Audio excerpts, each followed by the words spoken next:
Good news naman para sa mga rider ang ipinatupad na big-time oil price rollback ngayong araw. Lalo't kasabay din yan ng unti-unting pagbaba ng presyo ng langis sa pandaigdigang merkado. At bukod nga dyan, tuloy-tuloy naman ang pagsusumikap ng ating pamahalaan para mabawasan ang presyo ng mga bilihin na malaking tulong rin sa ating mamamayan. Nakatutok si Eugene Fernandez. Isa ang mga motorcycle riders sa lubhang naaapektuhan sa tuwing may paggalaw ng presyo ng langis. Kaya naman sila rin ang pinakaunang natutuwa sa tuwing may rollback gaya ngayong araw. Para nga sa rider na si Jesse, malaking bagay ang bawas presyo sa produktong petrolyo dahil may dagdag kita silang maiuwi para sa kanilang pamilya.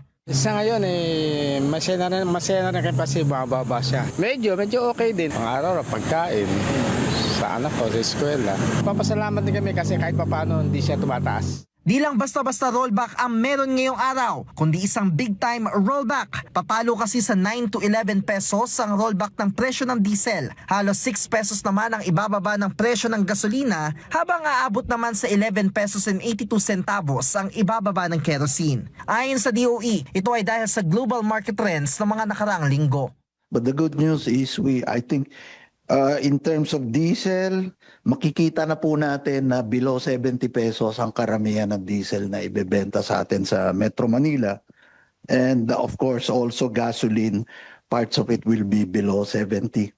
In terms naman sa supply natin of these fuels, we continue to enjoy a healthy inventory. Albeit mas mababa kaysa nung nasa gitna tayo ng krisis.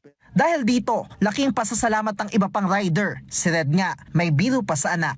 Malaki din kasi yung sabihin mo kahit mga 6 pesos o kaya mga 5 pesos lang, pag pinagsama-sama mo naman, malaki din naman ang may ipon nun. Ginagamit ko sa pasalubong ng anak ko. Pag bibiyahe, kailangan pag-uwi, may pasalubong. So, malaking tulong rin naman kahit paano na malaki rin mauuwi namin.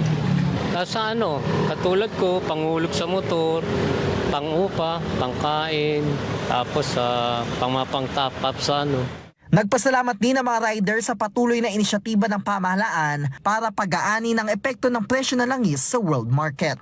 Eugene Fernandez, IBC News.